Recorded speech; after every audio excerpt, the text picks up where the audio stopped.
People 90.3 FM. This is World News at 6. My name is Esther Mwachuku. First off, the top stories. Supreme Court affirms President's power to declare state of emergency, suspend elected officials. Petrol price war turns dirty as Dangote attacks NMDPRA bus. 2 killed in 1 injured in Rivers Court clash. 4 die as 18-seater bus rams into stationary truck in Kogi State. Alleged 2.2 billion naira fraud. Chris Ngige to remain in Kuje prison till December 18. Also, EFCC replies article Peter Obi discloses they are faithful to the mandate. El-Rufai denies comments on 2027 presidency, describes claim as fake. Peter Obi set to quit Labour Party this week. Details now.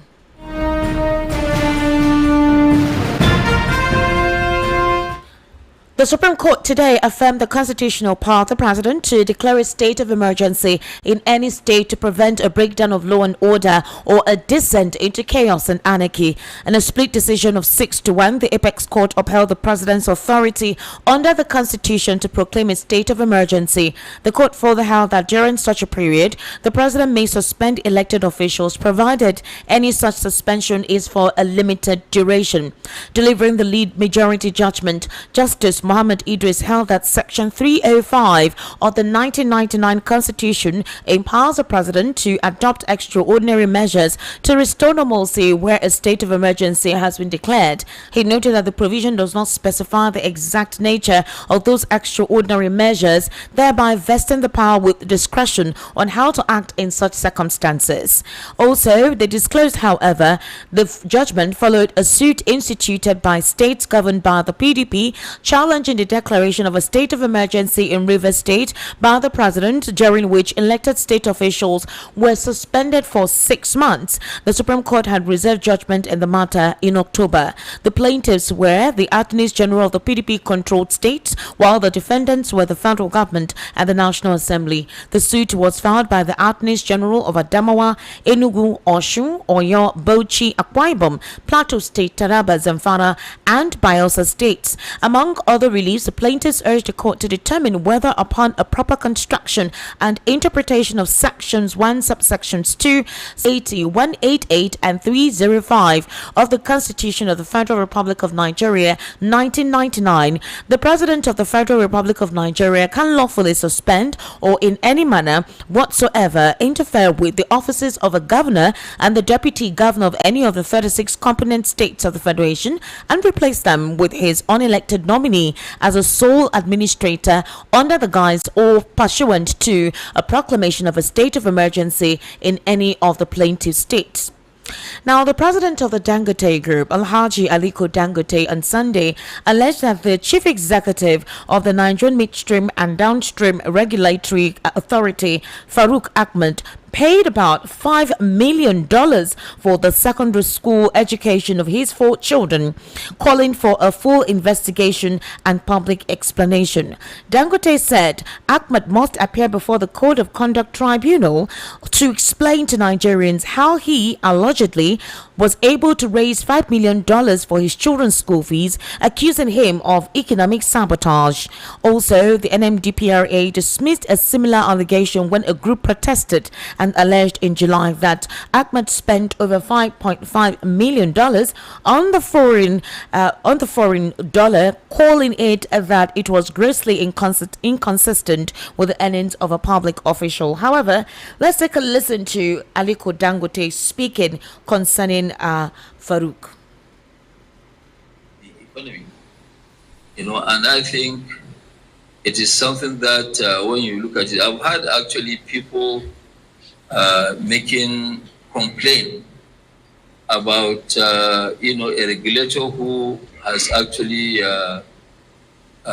put his children in secondary school, and that secondary school education, which is 6 years, 4 of them cost Nigeria $5 million. I mean, you cannot imagine somebody paying $5 million for educating 5 children. Even my own children, they didn't go to those schools. My children went to Nigerian secondary school. They didn't go outside Nigeria to attend to secondary school. I don't know about your children, Tony, but mine, yes. So, and this is a system that, some of us, because what, we're taxpayers. When people are complaining, we also complain, because the issue is that, yes, when I pay tax, I want to see that my money is being put to use, not to be stolen. But today, as we speak, the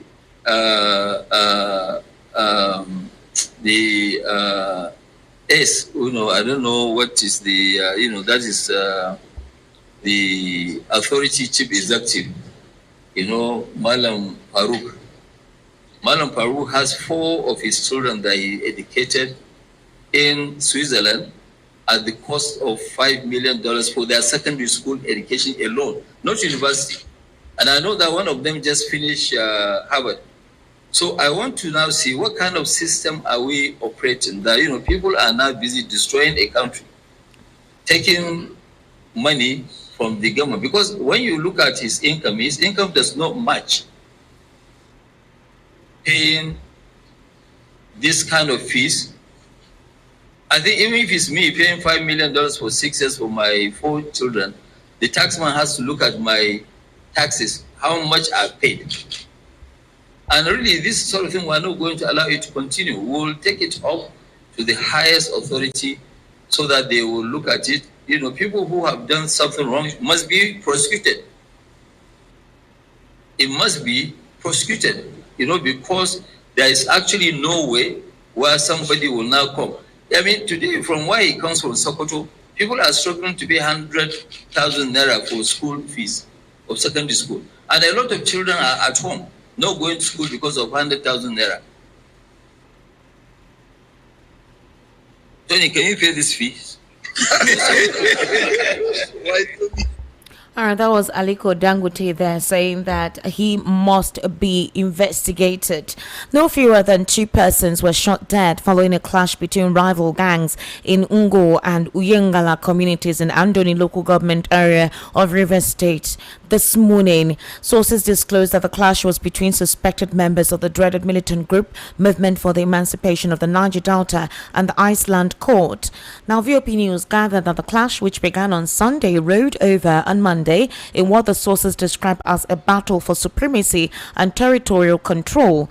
However, the spokesperson of the State Police Command, when contacted, Grace Iringe Koko, confirmed the incidents to reporters this afternoon. Iringe Koko said investigations were ongoing. Security has been beefed up and calm has returned to the area. Investigation was ongoing to ensure the culprits are identified and apprehended.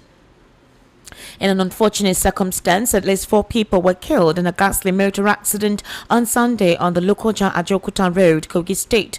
The Federal Road Safety Corps, Kogi State Sector Commander Tinubu Etuku, who disclosed this to correspondents today, said that 11 other passengers sustained varying degrees of injuries in the accident. He said the accident, which involved an 18-seater Toyota commercial bus, occurred at Jingbe community on the Ajokuta Lokoja Road, Ajokuta local government. Etuku said the injured victims of the accident were rescued by FRSC personnel who also took them to the Kogi State Specialist Hospital for treatment, while the corpses of the 4 dead persons were deposited at the morgue of the same hospital. The sector commander explained that the driver, in an attempt to avoid a head-on collision with an oncoming truck, rammed into a faulty stationary truck. Etuku described the incident as very unfortunate, urging motorists to always be mindful of the motoring environment, which may be free but not safe. Now, the Justice Mariam Aliyu Hassan of the High Court of the Federal Capital Territory, sitting at Gwarimpa in Abuja, has ordered that former Minister of Labour Dr. Chris Ngige be kept at Kuje Prison till December 18. Ngige will be on remand till the date when his bail application will be decided by the court. Justice Hassan issued the order today, shortly after taking argument for and against the bail request of the former governor of Anambra State. Ngige's lawyer Patrick Ikwoto, a senior advocate of Nigeria, pleaded with the judge to admit the former minister to bail, mainly on health ground. He submitted that the former minister would not jump bail or interfere with witnesses if admitted to bail. However, the Economic and Financial Crimes Commission (EFCC), represented by Sylvanus Tahir, vehemently opposed the bail request, insisting that Ngige was a flight risk. Tahir told the judge that Ngige was granted administrative bail by the EFCC and allowed to travel abroad for medical care, but never reported back to the commission. Besides, he said that the international passport released to Ngige to facilitate the abroad trip was never returned till today. The senior lawyer argued that it was when Ngige was rearrested that he came up with a purported claim that he lost his passport. He insisted that the claim of passport loss was an afterthought and should be believed by the court. After the submissions, Justice Hassan fixed December 18 to deliver ruling in the bail request. Ngige was last Friday slammed with an 8-count charge bordering on corrupt practices. Now, the Economic and Financial Crimes Commission has denied claims that it has turned itself into a weapon used by the ruling class against opposition politicians. The EFCC had made a statement today, and they released it via their X account, clarifying that it is only faithful to its mandate of fighting corruption and nothing else. The anti-graft agency added that its activities are without bias to political affiliations and all persons are treated equally. The denial comes after a statement jointly signed by some opposition politicians, including former Vice President Atiku Abubakar, former Labour Party presidential candidate Mr. Peter Obi, and others, in which the EFCC, Nigerian police, and other state institutions were accused of being increasingly deployed for selective justice, with the ultimate aim of weakening opposition voices and dismantling the nation's multi-party democracy ahead of the 2027 general election. However, the EFCC, in its response, said its mandate is strictly to tackle corruption and not opposition politicians. To back up its claim, the EFCC submitted that the commission has arrested and prosecuted suspects from both the ruling party and opposition party, as well as non-political actors. The commission stated that it won't succumb to any form of blackmail from the opposition politicians and cautioned them against poisoning the minds of Nigerians against the EFCC. Now, the former Kaduna State Governor Nasir El-Rufai has dismissed a false viral claim alleging that he stated which region of the country should produce a president in 2027. While reports making the rounds via social media claimed that the African Democratic Congress chieftain stated that it is the turn of the South to produce a president in 2027. The reports also suggested that El-Rufai may be backing the 2023 presidential candidate of the Labour Party, Mr. Peter Obi, instead of former Vice President Atiku Abubakar. There were allegations that El-Rufai literally wants to be a deputy to Peter Obi if indeed he is selected as the presidential candidate of the ADC. However, El-Rufai had disclosed that it's the turn of the South, and if at all he has any presidential ambition, it will be in 2031. In that position, he clarified that at no time did he make such remarks in any of his speeches, media interviews, or on his verified social media platforms. He says, and I quote, "My attention has been drawn to a trending fake news item alleging that I specified which region of the country should produce a president in 2027. The claim isn't true despite its virility. I did not make any such statement in any of my speeches, interviews, or social media posts. I maintain verifiable social media platforms where I speak my mind and express my personal views directly. It is also wrong and improper to attribute to me opinion articles written by other authors, even when I share such articles on my platforms as contributions to the national conversation. These clarifications are crucial as we confront both irresponsible politicking and the deliberate misuse of social media for the spread of false information. The willful attribution to me of claims I did not make by false news platforms is no justification for treating such platforms with any seriousness." Meanwhile, Mr. Peter Obi, the Labour Party presidential candidate in the 2023 elections, is expected to formally leave the party this week following months of unresolved leadership crisis and deep internal divisions. Obi's anticipated exit is linked to the prolonged instability with the Labour Party, which has continued to struggle with factional leadership, court cases, and lack of internal cohesion since the 2023 elections. The development has fueled intense speculation over his next political destination, although no final decision has been publicly confirmed. While there are indications that several opposition parties have reached out to the former Anambra State governor and discussions are still ongoing, his next platforms remains uncertain, with consultations set to be fluid and far from concluded. There have been struck talks linking Obi to the African Democratic Congress. However, indications suggest that the party may not be his immediate destination. Internal arrangements and unresolved structural matters are believed to be key sticking points in the ongoing conversations. Sources familiar with the situation say Obi has raised concerns about internal processes, leadership structure, and long-term direction within parties courting him. These concerns is learned have slowed down his final agreement.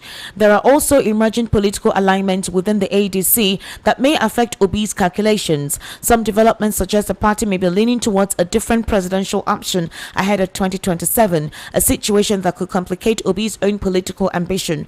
Against this backdrop, Obi is said to be considering an entirely new political platform.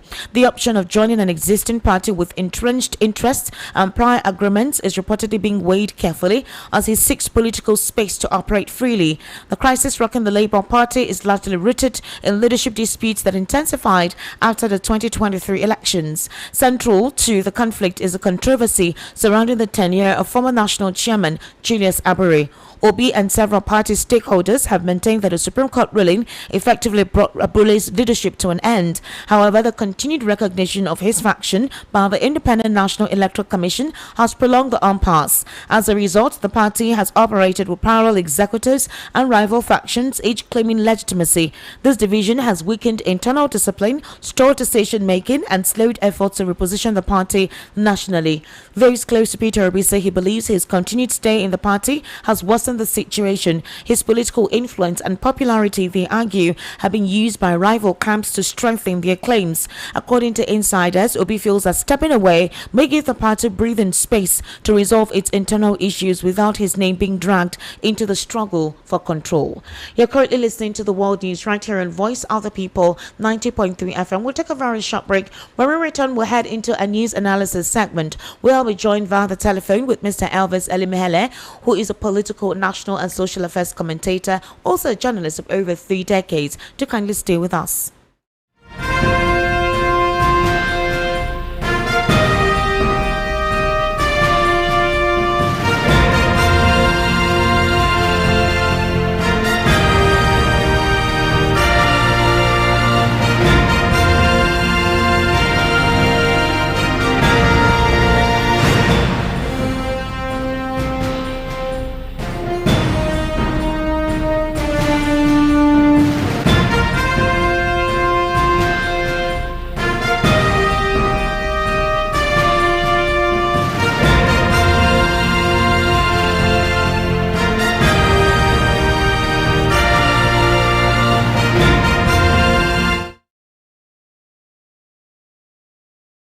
Good evening and thank you for staying with us. This is still the World News right here on Voice of the People 90.3 FM. I'm being joined via the telephone with Mr. Elvis Elimehele. Mr. Elvis, good evening and thank you for joining us today.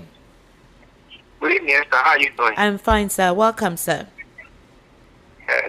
Mr. Elvis, let me start off with the obvious. Sources have indicated that Mr. Peter Obi is to evacuate or leave the Labour Party officially this week. There have been internal wranglings within the Labour Party.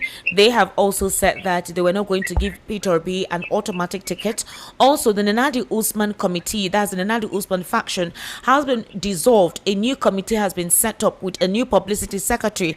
They said that Nenadi Usman's committee has refused to set up any national congress or any convention whatsoever, so the party can have a structure and prepare ahead of the next electoral cycle, and that they have kept the party dormant. Others have said that for now, INEC had derailed in supposedly officially recognizing the Nenadi Usman faction as the committee that will be in charge of the Labour Party. So far, Julius Abure seems to have organized a congress of the Labour Party despite the altercation and the Supreme Court judgment concerning his chairmanship of the Labour Party. Now, there are others believe that it is not surprising that Mr. Peter Obi will be exiting the Labour Party, but there are also other concerns. Mr. Peter Obi had been asked to officially join the ADC. and he has been weighing his options very carefully. Sources very close to Peter Obi say that there are also issues in the ADC, and there are talks that the party is leaning towards a different presidential candidate other than him, and there is a very strong likelihood that he'll be running with a different political party entirely, where he'll be free to express his political ambition. Mr. Elvis, what do you think about this particular proposal? Are we going to see the same outcome of 2023 very quickly, so we're heading to other national issues? Absolutely. We're going to see a repetition of 2023. If Obi goes to another party and Obi becomes the presidential candidate of that party, Atiku becomes the presidential candidate of ADC, and President Tinubu remains the presidential candidate of APC, the vote is going to be split again. And what happens? Hello, sir. The network seems to be quite poor. Let me try to connect you. I think I'll try to connect you on WhatsApp. We're having a terrible network. We can't get to hear you appropriately. It will be quite important to hear everything that you have to say. The conversation about Peter Obi's joining a new political party, which has not yet been confirmed, has been on the lips of everyone. The ADC themselves too have been speaking that he should actually show his partnership. Mr. Elvis.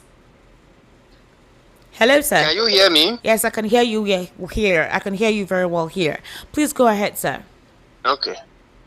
Yeah, I was saying that if Obi goes to another political party and gets the ticket of that party, Atiku gets the ticket of ADC, and Tinubu is retained by APC as their presidential flag bearer, a repetition of 2023 will just play out. Simple and clear.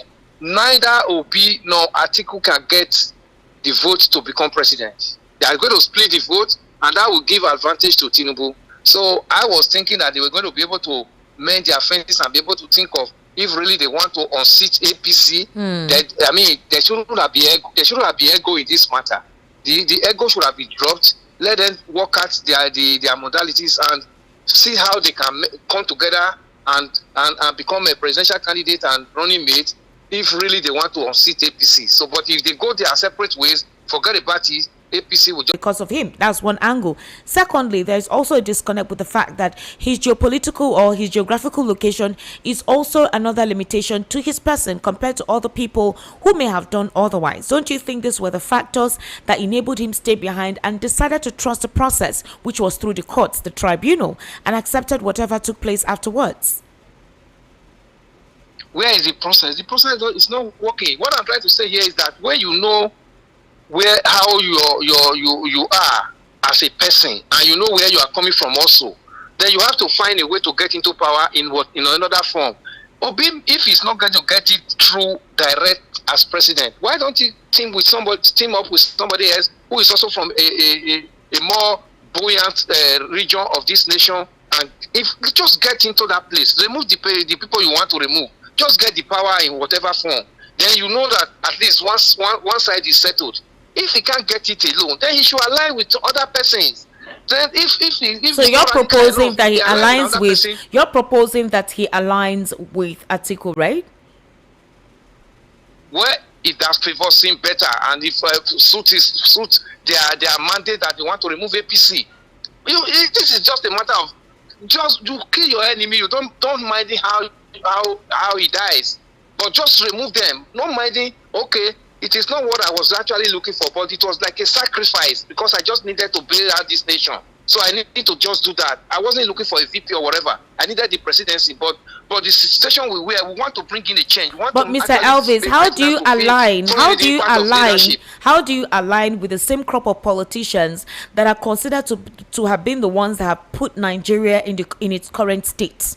The quagmire, the challenges, the denigration, the degeneration in a couple of things. These persons were part of it. How do you align yourself with something like that when your kind of politics is based on integrity, is based on transparency, is based on accountability, and you align yourself with persons who have scruples in their cupboard or skeletons in their cupboard, something? How do you align yourself with that and still preach a message of tranquility, objectivity, and transparency in the same breath? Don't you think this could be what is causing his challenge, the perception of the kind of politicking he's trying to represent?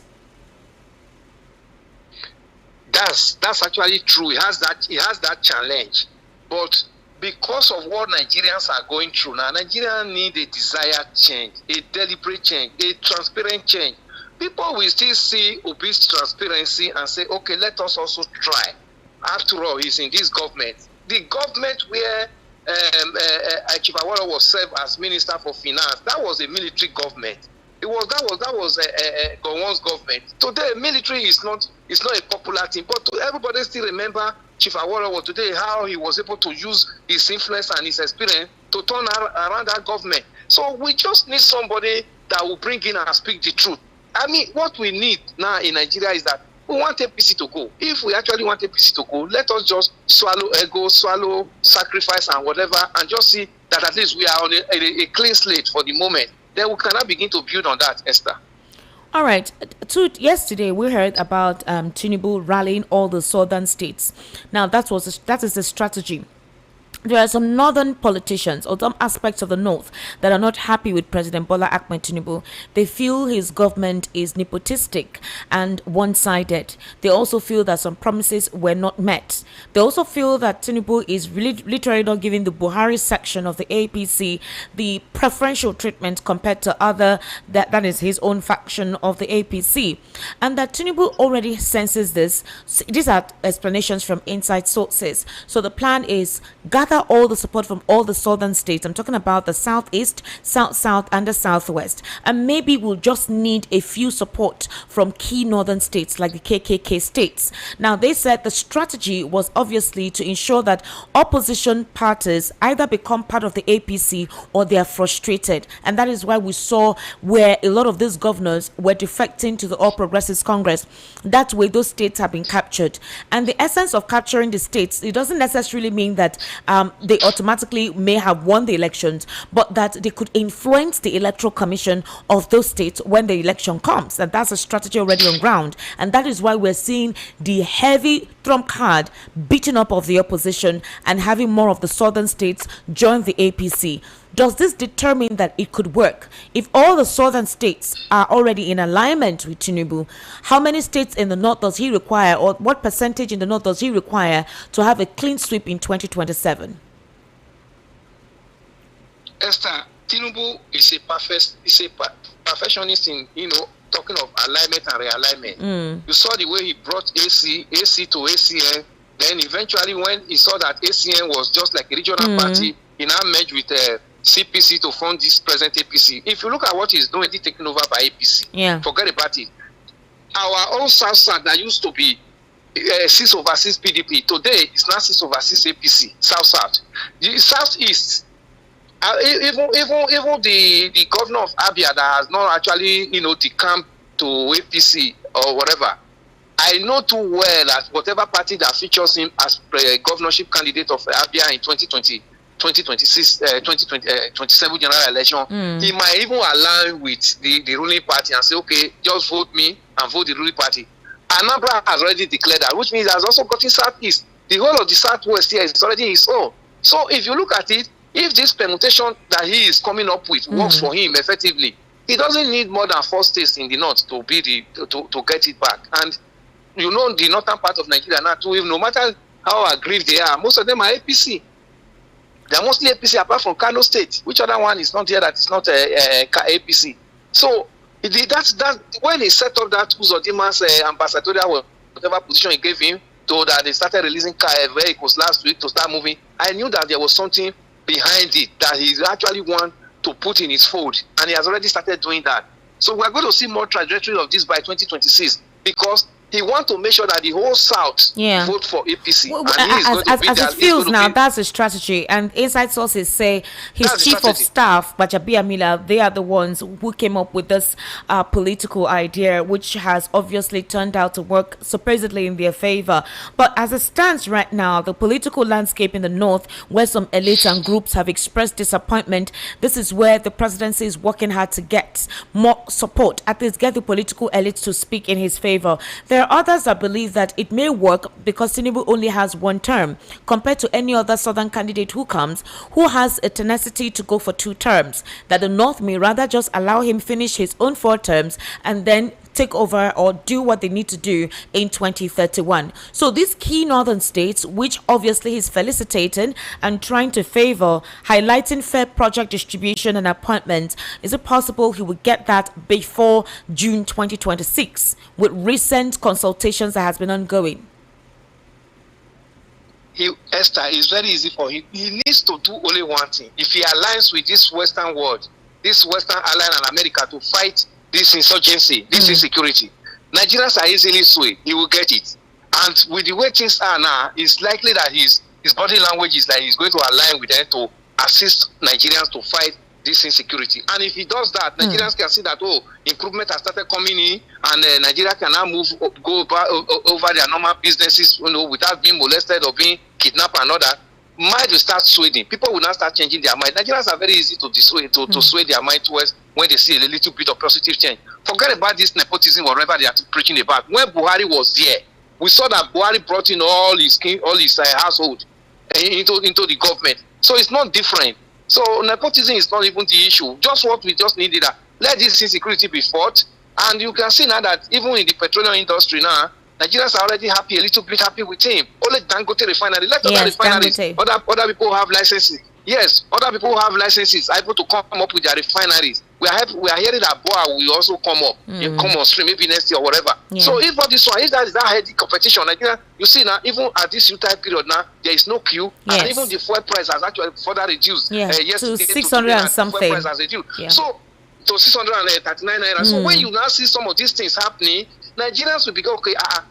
Let us vote for the devil we know is better than the angel we don't know. That's the language that will come to Nigeria's mouth. Let him be serious in fighting insecurity. Let him collaborate to now that America wants to come and help another Western ally. Let him be serious and cooperate with them and help them and help Nigeria to be able to fish out all these ragtag boys in the bush and bring out the list of their sponsors. Yeah. By the time he's able to forget about it, Esther, it will be a dumpty. The list of these sponsors of these boys, because these sponsors are brought out, these boys will be frustrated in the bush. Not just that, we've even heard that current government agents are responsible. Some persons were apprehended in Kwara, and they said they were given... The line is breaking. I can hear you very well, Mr. Elvis. I said some persons were apprehended in Kwara, and they said they were given guns and patrol vehicles by government officials of the state. Local government officials by the state. Yes, I saw that video. So it's deliberate that those individuals are utilizing this, possibly some sectors that are not happy with the president. And the key northern states that are actually in dispute with the president are the North Central Zone and the Northeast. These are the regions we've experienced sporadic insecurity: Benue, Kogi, Kwara, along with Plateau State, Taraba, Kebbi. These states have heavily been attacked recently, especially when Nigeria was designated as a country of particular concern. Mr. Elvis, you mentioned something about Dangote, and obviously Dangote is in the news since yesterday. He actually did a press conference where he alleged that the chief executive of the Nigerian Midstream and Downstream Petroleum Regulatory Authority, Farouk Ahmed, paid about $5 million for the secondary school education of his 4 children in Switzerland, calling for a full investigation and public explanation. The EFCC has been going round and having to investigate past CEOs and COOs of the petroleum industry, that's NNPCL, and there's a lot of irregularities recorded in that institution. Accountability too is also missing. Trillions of naira and dollars has not been accounted for. Now the conversation is on. Do you think the needful will be done in investigating this man, as Aliko Dangote has called him out, along with others as well, who are heavily involved in taking Nigeria's natural resource into their personal pockets?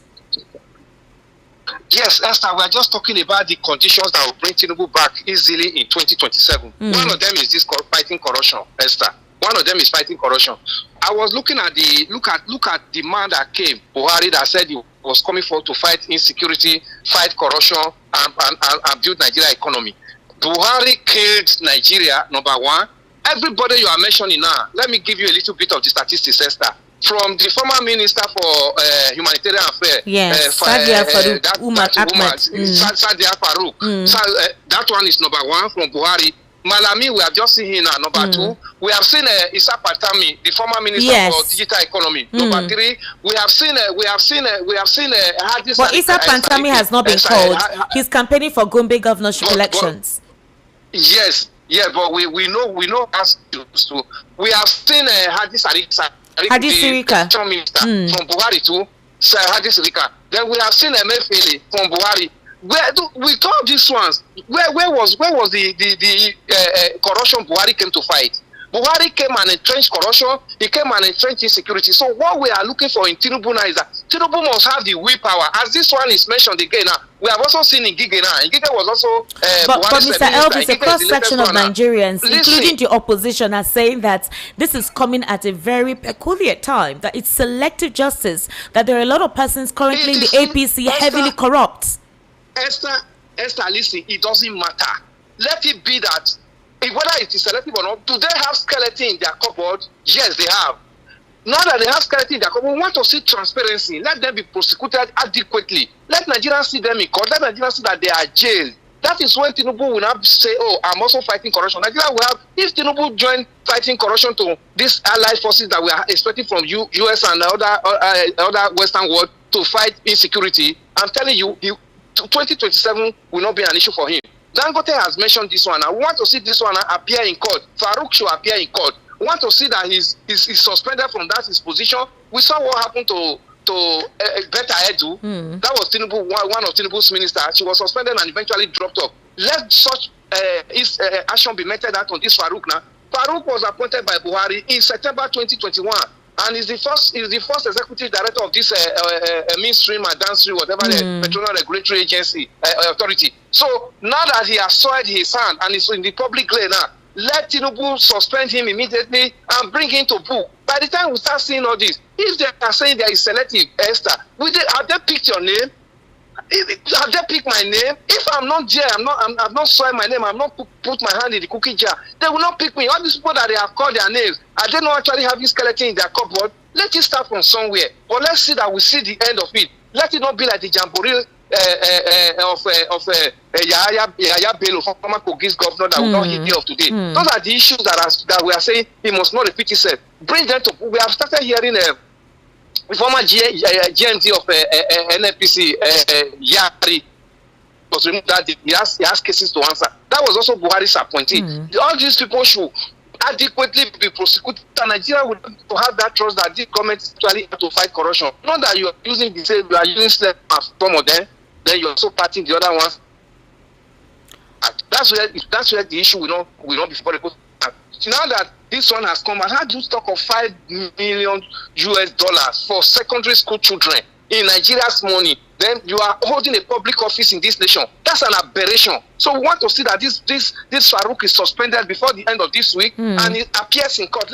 Let him come and be defending what this allegation that have been made, that Dangote has made mention of. Dangote is not a person that speaks from both sides of the mouth. He has to speak on government issues. But for him to come out and say this, which means he also has his part. So let him begin to defend himself in the court. So we want to see Tinubu have the willpower, the political strength, and the political boldness to side of these few selected persons who have plundered these resources of this nation and put us in where we are today, Esther. He should separate this elite who have brought this nation to its knee and begin to work with the masses who is coming to ask for their vote come 2027. Mr. Elvis, thank you so much for giving us your time and having to help us assess some of the stories on the World News at 6. We sincerely do appreciate your input. Thank you, Esther. Have a blessed evening. You too, sir. Thank you. And just before we go, let's look at stories outside the shores of Nigeria. Nick Rayner, the son of Rob Rayner, has been arrested and is in custody after the legendary Hollywood director and actor of his wife, Michelle Singer Rayner, were found dead in their Los Angeles home. Police are investigating the death in an upmarket neighborhood of the city as an apparent homicide. President Donald Trump has criticized Rayner on social media, saying without evidence that the two reportedly died due to the anger he caused others with his Trump derangement syndrome. Rayner was a vocal critic of the president. Rayner is known for directing several iconic films, including When Harry Met Sally, This Is Spinal Tap, The Princess Bride, Stand By Me, Misery, and A Few Good Men. Tributes have come from major figures in both Hollywood and politics, as Rayner was also a champion for liberal causes and democratic politics.